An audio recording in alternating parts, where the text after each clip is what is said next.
मुझे सिर्फ 226 वोट दिखाए ईवीएम ने, और 226 वोट दिखाए और 260 बूथ पर मुझे जीरो दिखाया गया है। 226 नहीं, हज़ारों वोट पड़े हैं, गांव के गांव वोट पड़े हैं। लोग अपने बच्चों की कसम खाने के लिए तैयार हैं। मुझे मतलब पूरा भरोसे के साथ कह सकता हूं कि अम्बेडकर समाज पार्टी के वोट को और बीएसपी को वोट को बहुत बड़ी तादाद में इन्होंने भाजपा के ऊपर चढ़ा दिया। उनको लानत दूंगा जो 67 मेंबर पार्लियामेंट SC ST कोटे इस पूरे समाज का सत्यानाश हो रहा है। आज वो रिजाइन कर दें तो निश्चित तौर से मोदी 2 कौड़ी का नहीं बचेगा, सारा खेल खत्म। बीजेपी की कहीं जमानत बच जाए। अगर ये योगी, मोदी और अमित शाह अगर ये ईमानदार हैं, जरा भी इनको गैरत है, तो आज ये बैलेट से चुनाव करवा लें, और अगर एक भी सीट पर जमानत अगर इनकी बच जाए तो निश्चित तौर से हम दावा छोड़ देंगे कि सरकार बनाकर भाई चीज़ कर रहे हैं। भाई बाकी सारा काम छोड़ के ईवीएम के खिलाफ जद्दोजहद शुरू होनी चाहिए, एक जिहाद शुरू होना चाहिए। इसको धर्म युद्ध मानकर, ईवीएम के खिलाफ धर्म युद्ध मानकर इसको देश को बचाने का हमें कोशिश करनी चाहिए। देश की सच्चाई सच छुपने नहीं देंगे। सर, चुनाव परिणाम आ गए, आप भी चुनाव में थे, आपकी पूरी पार्टी चुनाव लड़ रही थी। जो दृश्य सामने आया, चाहे वो कचरे के ढेर में वीवीपैट की पर्चियां, चाहे वो पटवारी अपने बैग में पटवारी जो है वो लेकर जा रहा है, जो कर्मचारियों को वोट देने का, मतदान का वो, और हाँ पोस्टल बैलेट, वो कई जगह पकड़े गए।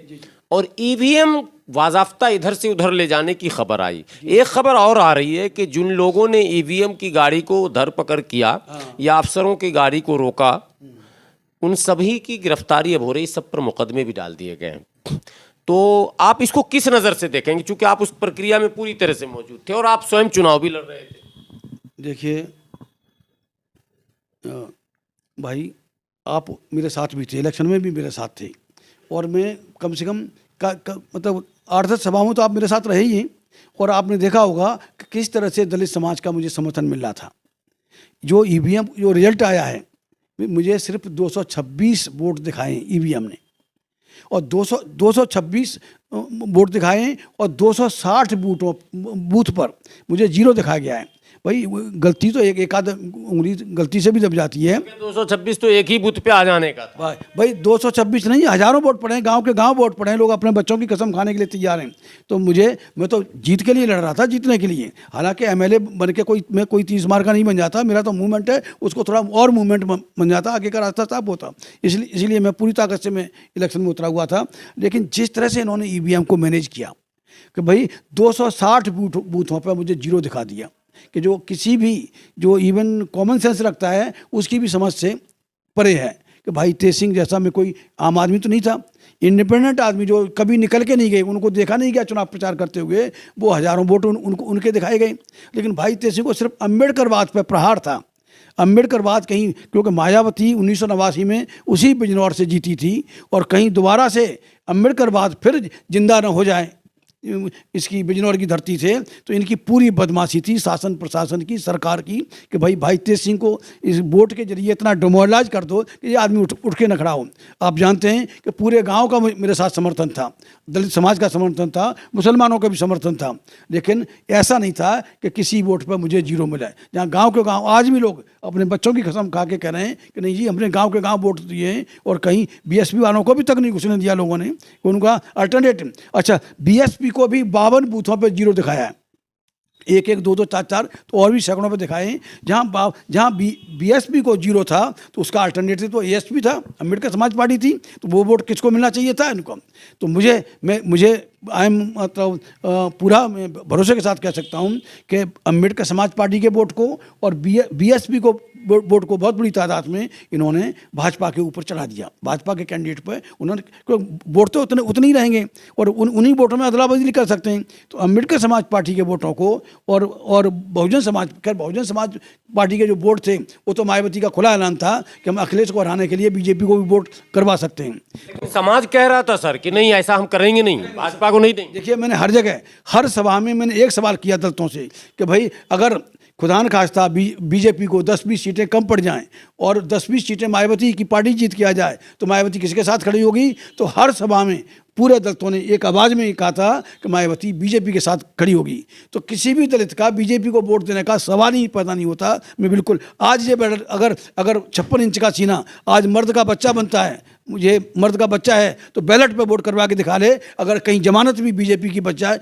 पूरे मुल्क में, मैं उस बात की गारंटी देता हूँ। और अगर ये ईवीएम पे रेफरेंडम कराए ना, लोगों को गिरफ्तार करना, जो तुम्हारी बदमाशी को पकड़ेगा उसको गिरफ्तार करोगे, कब तक करोगे? अगर ये गुबार बनता रहा फूटा तो निश्चितता से बीजेपी वाले झेल नहीं पाएंगे। ये मध्य एशिया से बताया जाता है कि ये घोड़ों पर चढ़ के आए थे, ये जो हिंदू आ रहे हैं ये घोड़ों पर बताया जाता था। वो कहीं ऐसा ना हो कि यहाँ का आवाम इतना भड़क उठा है कि इनको मार मार के ऐसा कर दे कि ये घोड़ों पे चढ़ के आए थे और गधों पे चढ़ के इनको वापस भेजना पड़े, गधों पे बिठा के इनको वापस भेजना पड़े। ये निश्चित तौर से माइक्रो माइनॉरिटी हैं, ये अपनी औकात भूल गए। 10-12% इस देश में ये सारी बदमाशी कर रहे हैं, लेकिन हमारे नालायक और बेईमान नेताओं की वजह से आज भी मैं कहूँगा, उनको लानत दूंगा जो 67 मेंबर पार्लियामेंट SC ST कोटे इस पूरे समाज का सत्यानाश हो रहा है, आज वो रिजाइन कर दें तो निश्चित तौर से मोदी 2 कौड़ी का नहीं बचेगा, सारा खेल खत्म हो जाएगा, ईवीएम भी खत्म हो जाएगी, सरकार भी खत्म हो जाएगी। लेकिन ये पालतू कुत्ते बने हुए हैं हमारे समाज के, और दूसरे भी लोग हैं, तमाम लोग हैं। कल मैंने देखा कि रूबी दिखाया जाए कि उसमें कि रूबिका लियाकत है, रूबिका लियाकत है, कौन है? रूबिका लियाकत है। वो अनुपम खेर से ऐसे गले मिल रही थी कि पता नहीं उसको खोया हुआ, पता नहीं कोई मिल गया हो, कोई पुराना बरसों का खोया हुआ कोई बॉयफ्रेंड मिल गया हो, इस तरह से वो कर रही थी। तो ये देखिए कितनी बदमाशी है। मुसलमान सोया हुआ दलाली करता है, पैसे की बात करता है, लोगों को करता है, इलेक्शन के टाइम पे ठगने की बात कर रहा है, जबकि मुनाफिकत किसी तरह से इस्लाम में अलाउ नहीं है। तो ये मुसलमान मुनाफिक हो गया है, तो इसलिए सारे मुसलमानों की परेशानी का कारण बना है। और दलितों ये है ही बदमाशी बहुत तरह हुआ। इनको बाबा साहब ने भी पालतू कुत्ता कहा था। ये जो जितने दूसरी पार्टियों में बैठे हुए हैं उनको पालतू कुत्ता कहा था। ये अगर पालतू कुत्ते जो हमारे SC ST के MLA और MP हैं इनको तो बीजेपी को तो कैंडिडेट नहीं मिलना चाहिए। सिर्फ पालतू कुत्ते हुए उधर जाते हैं, बुद्धू मिलाते हुए जाते हैं और ये करते हैं। और निश्चित तौर से इतनी ज़बरदस्त रैंकिंग हुई है। और मेरा ही नहीं, ये शबनम जी खड़ी हुई थी नेटवर्क से, उनको 357 पर समेट दिया। उससे मालूम है कि वो फायर ब्रांड महिला है। 200 से वहाँ जिता भी दिया भाजपा। हाँ, भाजपा को तो वहाँ पर तो ऐसा था कि लोकदल का कैंडिडेट जीत गया था। मुंशीराम पाल था वो जीता हुआ डिक्लेयर हो गया। उसके बावजूद भी ये बताया जाता है, एक ऑडियो आया उसमें साफ ओम कुमार वहाँ से बाहर निकला और वहाँ जाके बताया जाता है कि उसने चीफ सेक्रेटरी से बात की, चीफ सेक्रेटरी ने या मिश्रा DM से बात की और उसने सारा करके रिजल्ट पलट दिया उसने। ये सारी और भी तमाम जगह बदमाशी हुई है। हमारे बुंदेलखंड से हमारी सीटें निकलने वाली थी, वहाँ भी इसी तरह से बदमाशी हुई। मशीनों को पूरी तरह से बदल दिया गया। और फिर मशीन में प्रोग्रामिंग होती है, चिप है, उसकी प्रोग्रामिंग कर दो, जैसे कर दोगे वैसा रिजल्ट आएगा। तो ये निश्चित तौर से ये जो बदमाशी हुई है, रैगिंग हुई है, बहुत बड़े पैमाने पर हुई है। और उसको दबाने के लिए कश्मीर फाइल वो उनको ये था। अखिलेश यादव इस पर कुछ अब ज़्यादा बोल नहीं रहे। चुनाव से पहले उन्होंने प्रेस कॉन्फ्रेंस किया था, कहा लोकतंत्र की आखिरी लड़ाई है और सबको सड़क पर आना होगा। लेकिन जब चुनाव परिणाम आ गया तो फिर अखिलेश यादव का कोई वैसा स्टेटमेंट नहीं आया, क्यों? देखिए, ये गले तक करप्शन में डूबे हुए हैं। जो इनके पास में लाखों करोड़ की दौलत है, आपको शायद याद नहीं होगा, मुलायम सिंह ने राजनीति जो शुरू की थी वो दर्शन सिंह यादव थे, कांग्रेस के लीडर होते थे, उनकी साइकिल पर पीछे बैठ के उन्होंने राजनीति शुरू की। जिस शख्स ने किसी दूसरे की साइकिल पर बैठ के राजनीति शुरू की हो, आज लाखों करोड़ का मालिक हो, कैसे हो गया बताइए ना। बेईमान का तो सिर हमेशा नीचा होता है। और मुलायम सिंह यादव ने तो बिल्कुल ही ऑनेस्ट है ना, उन्होंने साफ कह दिया कि वो 2019 से पहले की बात है। उन्होंने साफ संसद में कहा था कि वो दोबारा मोदी जी को प्राइम मिनिस्टर देखना चाहते हैं, क्योंकि इनके हमारे ऊपर बहुत बड़े एहसान हैं। और एहसान क्या है? ED को अलग रखा उन्होंने, उनको घेरा नहीं, पकड़ा धकड़ी नहीं की। तो वो कैसे, जिसका बाप नहीं बोल पाया वो बेटा क्या बोलेगा? ये क्या लड़ाई लड़ेंगे EVM के खिलाफ? इन्हें लड़ने की जरूरत भी नहीं है। इनका इतना घर भर लिया है कि शायद इनकी हज़ारों पीढ़ियाँ ये करेंगी। और वो एक ही बात है, जो अगर मायावती और BSP एक ही सिक्के के दो पहलू हैं, तो समाजवादी पार्टी, मुलायम सिंह की समाजवादी पार्टी, अखिलेश यादव की, और BJP भी एक ही सिक्के के पहलू हैं। कुछ उनकी बहू उधर वहाँ जाके मंत्री बनने वाली है और इधर ये BJP के खिलाफ वो जहाज छेड़ रहे हैं। तो ऐसी क्या बात है? निश्चित तौर से ये कुछ नहीं करेंगे, हम लोगों को करना पड़ेगा। जो इतनी बड़े मास लेवल पर रैंकिंग हुई है, पूरे उसको मैं नहीं समझता कि BJP की कहीं जमानत बच जाए। अगर ये योगी, मोदी और अमित शाह अगर ये ईमानदार हैं, जरा भी इनको गैरत है तो आज ये बैलेट से चुनाव करवा लें, और अगर एक भी सीट पर जमानत अगर इनकी बच जाए तो निश्चित तौर से हम दावा छोड़ देंगे कि सरकार बनाकर भाई अगर एक सीट पर भी जमानत बचती है तो बीजेपी की, तो हम ये कहेंगे चलो भाई तुम एक ही सीट के वजह तो आप सरकार बना लो, हम सरकार बनाने की इजाज़त दे देंगे। ये पूरी बदमाशी हुई है, खुली बदमाशी हुई है।